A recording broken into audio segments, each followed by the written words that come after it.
As Americans, we enjoy the freedom of our nation thanks to the brave men and women who serve to protect it. War memorials have been created in their honor, however, many veterans are unable to visit them. A nonprofit organization, the Honor Flight Network, remedies this situation by transporting U.S. military veterans to see these memorials at no cost to them. There are Honor Flight hubs all across the nation, and Kentucky veterans have had an opportunity to go on a flight at either the Louisville or Cincinnati airport. However, a third alternative recently opened up to serve veterans in the central and eastern Kentucky regions, flying out of Bluegrass Airport in Lexington. George Campbell, an Honor Flight ambassador, knows the life of a veteran well. He spent 33 years in the military community. So, Mr. Campbell, thank you so much for talking to us today. You're a veteran yourself, so thank you for your service. Thank you. Tell me about Honor Flights. This is really an amazing organization, and I'm sure there's an interesting backstory. In 2004, President Bush dedicated the World War II Memorial on the Mall in Washington. At about that same time, a young retired Air Force officer, Earl Morris, began working at the Veterans Administration Hospital in Springfield, Ohio. And he was asking his patients, "Have you been to see your memorial?" And with tears in their eyes, so many of them said, I don't have the money. I can't afford to go to Washington. Others said, I can't go alone. There's just too many memories. And still others were confined to wheelchairs and couldn't go. So Earl came up with an idea, and he went to his flight club over at Wright-Patterson and said, I want to start flying men and women to Washington, D.C. to see their memorials, and I need your help. In May of 2005, 6 small single-engine airplanes with 12 veterans left Springfield, Ohio for Washington, D.C. That was our first honor flight. Since that time, we have grown to over 130 hubs scattered all over the United States. At the end of 2014, when we had our summit, we found out that we have flown almost 140,000 veterans to Washington, all free of charge. Touchstone Energy sponsored the first full flight out of Bluegrass Airport, which gave 68 Kentucky military veterans an opportunity to see war memorials created in their honor. A typical honor flight will start out bright and early, where anticipation is high for what some call their last mission. Before boarding, the veterans get a ceremonial send-off, and once they land in Washington, D.C., the day is filled with acts of appreciation for their service. The veterans, driven by chartered bus, are taken to the World War II, Korean, and Vietnam memorials, as well as the history of the Marine Corps War Memorial. They will also see the Arlington National Cemetery, where a chosen few will place a wreath at the tomb of the unknowns. The day is long and emotional, but the most meaningful part is yet to come. Just like Will Rogers once said, "We can't all be heroes. Some of us have to stand on the curb and clap as they walk by." I was so pleased to be able to be a part of the Bluegrass Honor Flight that happened on September 26th, and there's something really historic and wonderful about that one, right? It is, Amy. This was our first full flight out of Lexington, Kentucky. We have had a partial flight, which we did in 2014, but this time we were able to originate the flight out of Lexington and bring it back to Lexington. And it is a historic in that we want to begin reaching out more to our veterans in central, eastern, and southern Kentucky, a population that has not been served well in the past, but one we want to focus on to let them have the opportunity to also go to Washington to see their memorials.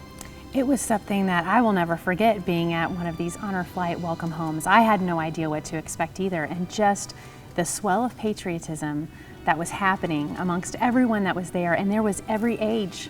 There was every kind of person and walk of life represented there, and they were all together there for one purpose, to say thank you. And it was just, I've never experienced anything like it.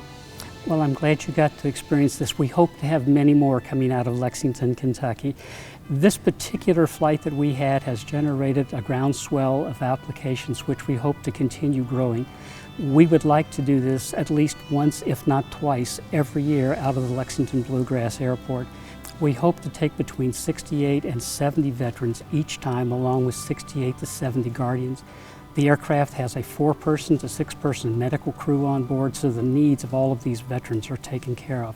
And we provide wheelchairs for those veterans that need them, from the time they enter the airport all day long through Washington, through the buses, until we bring them back and hand them off to their family. We take care of that veteran. Well, that's wonderful, and there's a waiting list to be a guardian. There is a waiting list for both veterans and guardians, but we encourage everyone, please become part of our family. Join this wonderful program to help men and women, because as we continue to grow, we'll be able to do more flights, and we want to get everybody involved to say thank you and to show the appreciation to these men and women that they have deserved for over 70 years. The welcome home for these honor flight veterans is something you have to experience for yourself to truly understand the deep sense of patriotism experienced for both the veterans and the community. Today, we're at the Aviation Museum of Kentucky, located at the Bluegrass Airport, where a historic first full honor flight was recently completed. The veterans on these flights represent all types of military service. On the Bluegrass Honor Flight, there was a paratrooper who fought at Normandy at the Battle of the Bulge, and a Navy officer who narrowly escaped a mission aboard the USS Indianapolis. Our veterans truly are our heroes, like 92-year-old Army vet James Roland Tipton. We were on the 10th mission. We was running low on gas. We got out over the channel, and he said, bail out. Well, he get down, I guess it getting close to the ground. I looked down to see exactly. I knew it was a plowed field. There was a power line right under me. I didn't have time to do nothing. I passed out. Well, when I come to on the ground, knocked the breath out of me, the Germans hollered at me. There's 2 or 3 of them. They took us on a train.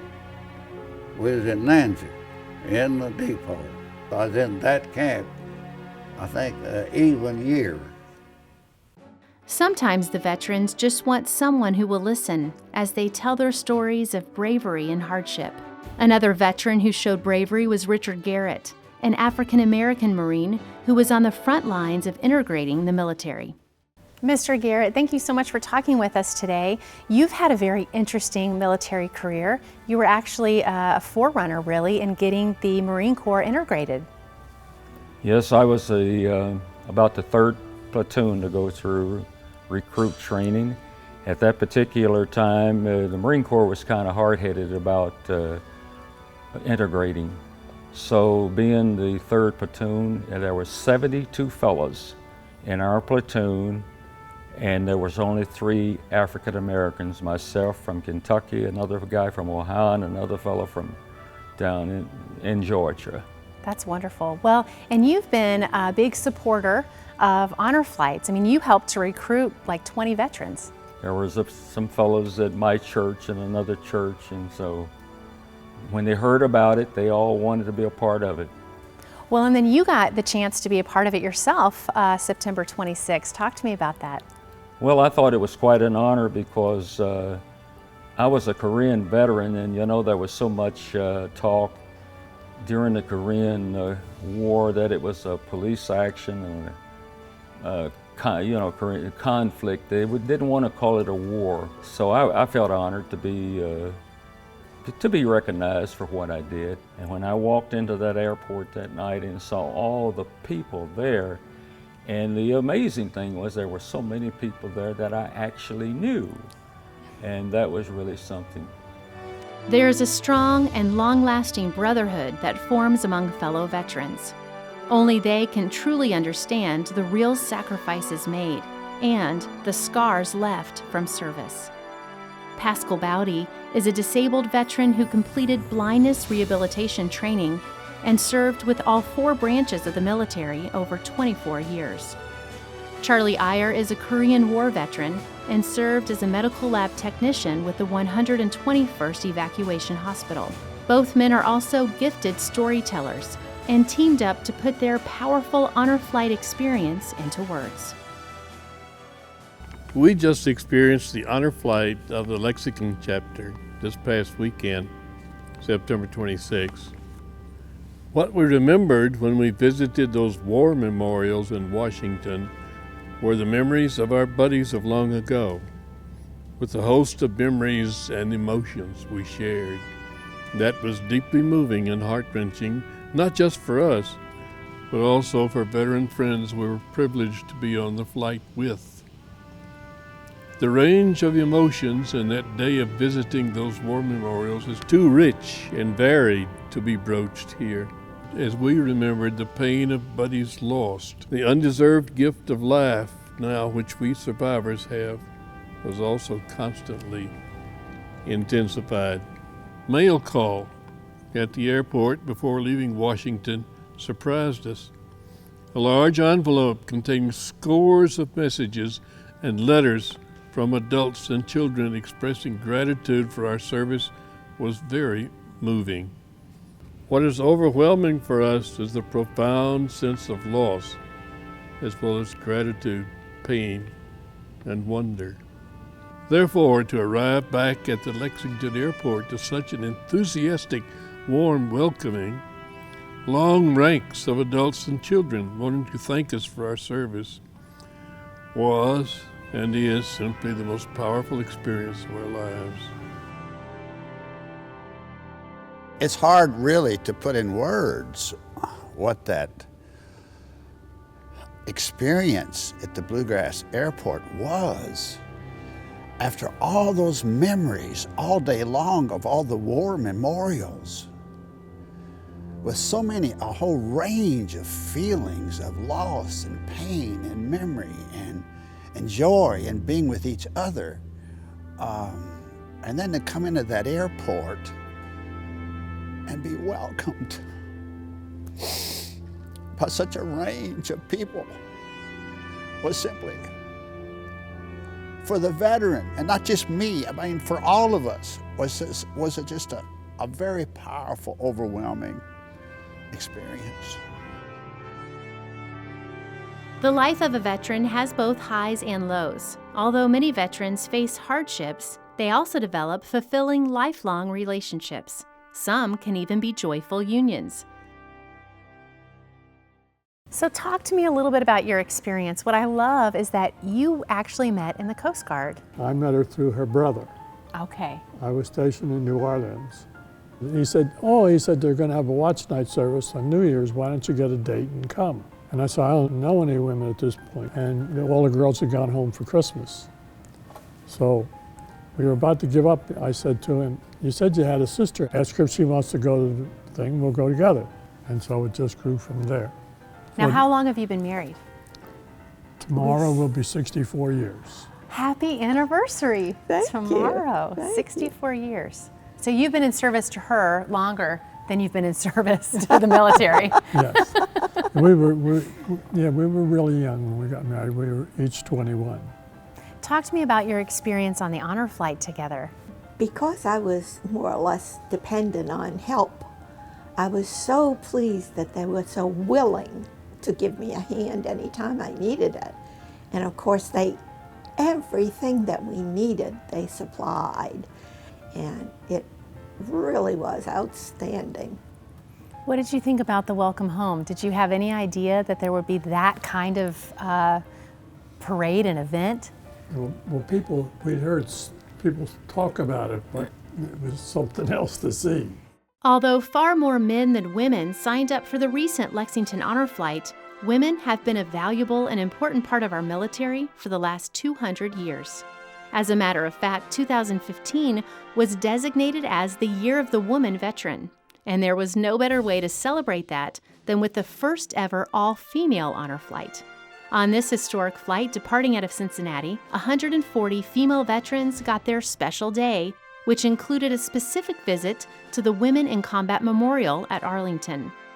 Not only were the honor flight recipients female veterans, but most of the guardians were also women who had recently served. Like all the other honor flights, the ladies arrived to a hero's welcome home. There was no shortage of applause, cheers, signs, or opportunities to say thank you for your service.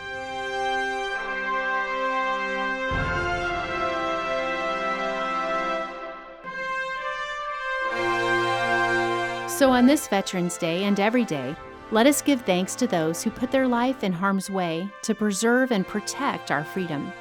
And an honor flight could be one of the best ways to show them our appreciation.